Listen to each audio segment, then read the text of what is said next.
SUMPRODUCT function is way more powerful than the SUM function. It is more dynamic, and you may be wondering, but in the next few minutes, I'm going to demonstrate that to you. So what exactly are we going to do in this video? First of all, we have a data set here of about 32,000 rows containing job titles and the job posted date. Basically, there are job postings of different job titles on different dates, different months in the same year, 2023. So we will want to, our main job is to get the count of job postings for each month, okay? And to get that, we are going to utilize both the SUM function and the SUMPRODUCT function, sort of to compare and to see which one is better. And so because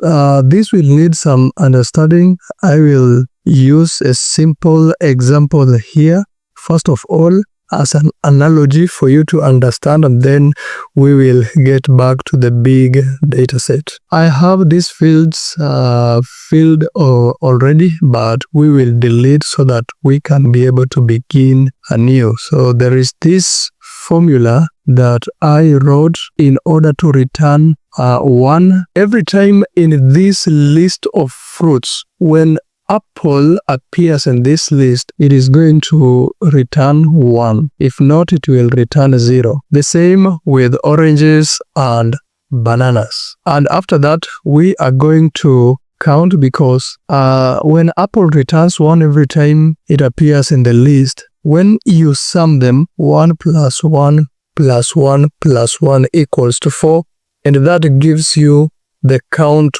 of the instances when apple appears in that list. The same with oranges and also bananas. Okay, so let's delete and we write the formula together. Okay, I'll also delete these ones.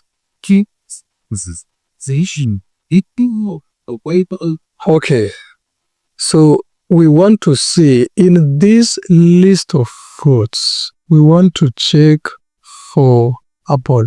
And because we are going to copy this formula also to this list of oranges and bananas, we want to optimize it for that. And so we will lock this range absolutely using the F4 key, so that when we are moving away from that cell, it is not going to change. And also, from this one, we will be evaluating for oranges and bananas. So we are evaluating across the columns, but we will remain in the same row. So we are going to lock row 1. So you can type in manually that $sign and let's put it. Okay.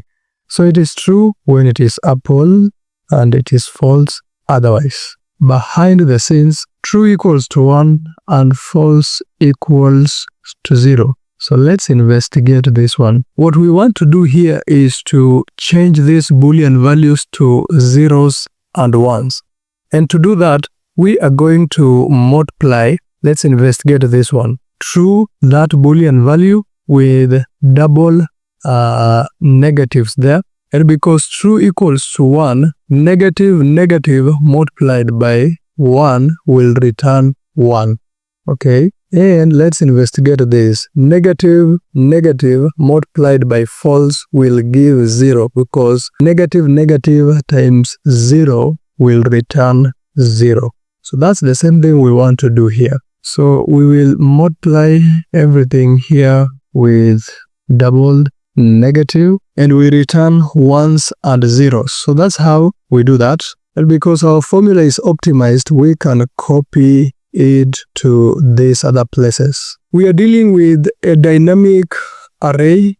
So whenever you see the blue borderline there, it is a dynamic array, and so it's dynamic. Just like that, we are copying the formula there, but it populates the other cells as well. Okay, having these ones now, we can get the sum at the bottom there, and that will give us the count. Let's calculate this the count of apple using the sum function. So you can write sum and then provide that range. The same with oranges and also bananas. Okay. And also we can use the sum product, and I will show why sum product is way more powerful. You can use it for even bigger functionality than just summation of this simple one array. But in this case, we are going to use it to just count for one array. When we say array, for example, this one. Okay, so just write the sum. You may not be understanding at the moment, but I'll explain as we move on even more. Sum product. So as you can see, sum product takes in more than one array, while the sum function takes just one array. Sum function takes only one array, but sum product can take more than one. In this case, we will just provide it with one array for apples, and it will be able to do that job. And the same thing with the rest.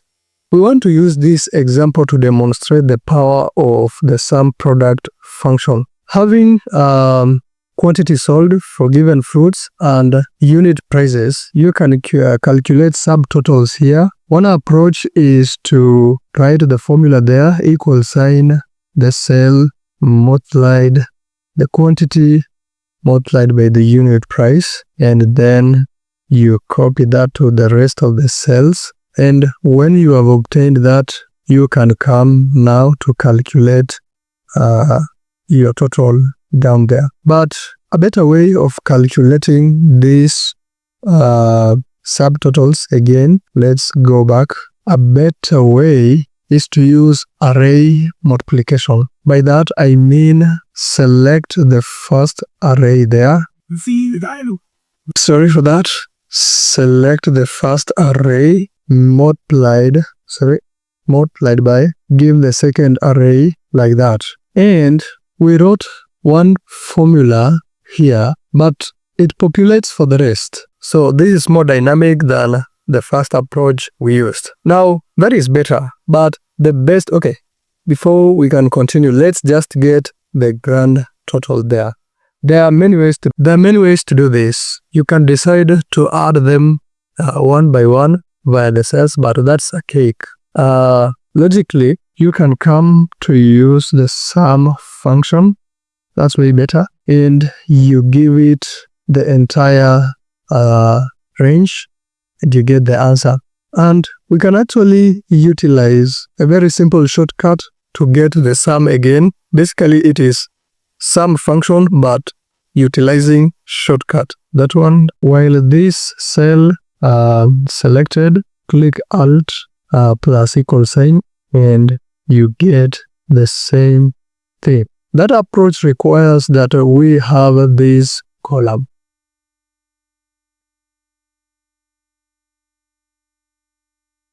What if we wanted to get this value 1460 without necessarily having to calculate these subtotals? How can we go about that? That is where the sum product function comes in. So type in sum product and provide the first array and the second array, and you can take more arrays that are available. Just like that, you have it. So that's not amazing. That's amazing. So in summary, sum product function is just one formula for the array multiplication, but for array multiplication, you just multiply the arrays and then you come to sum at the end. So sum product summarizes that in one formula. Okay, but I don't want you to forget the fact that sum product can still be utilized to get the count here, and especially when it is just displaying 1 whenever an instance occurs. The same way sum product, the sum function does it, sum product also does it. So let's go back now to this one and allow me to delete this so that we can begin afresh. So let's write the month. Let's put the month there. You don't need to type all of these months manually. So what you can do is just come at the end here, whether you are here, just come at the end here and drag it like that, and it will populate everything. So Excel intuitively understands that. Now, job posting count. We want to develop those ones and zeros like in the last example. But first of all, we want to extract the text form of the month from job posted date.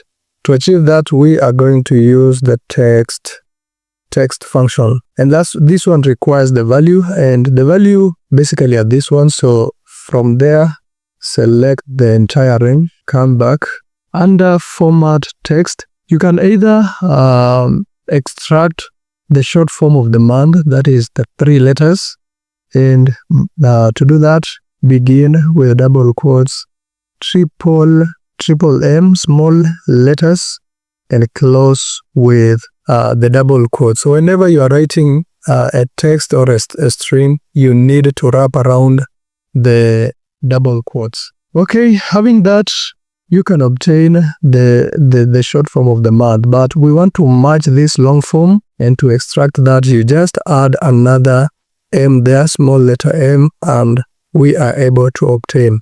As you can see, for this first one, it is April, March, July, April, like that. Okay, now we want to check, is this one equal to our month? Is it equal to January? So this one is false. It will be false until you get January. So it is true for January, there. Like before, we want to convert these Boolean values into zeros and ones. And to do that, we multiply the entire formula we have developed thus far with double negative. Okay, because whenever we see true, it will be negative multiplied by true, which is 1, and we get 1. If it is false, it will be negative times false, which is 0. You get what? You get 0. So double negative there, close the bracket. All right. So I want to assume that these dashes will mean 0, inside the table there. So now we want to get the count of every instance. Okay, the count of every instance where it is January. And in that case, we are going to utilize the sum function and the sum product to sum all these ones and zeros and get the count. Let's begin with sum function. Sum. Okay, it is bringing trouble.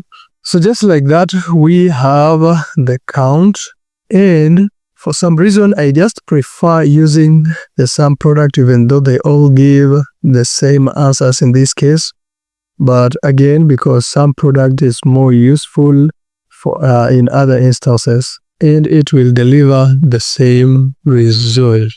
And now, double click to autofill for the rest. Is that not amazing? That is amazing. Thank you for coming this far with this video, and just as a favor, because this video has definitely been valuable unto you, click that thumbs up icon to like the video, because YouTube algorithm kind of likes it as well. And if you're not part of the family yet, subscribe, and I will see you in the next video.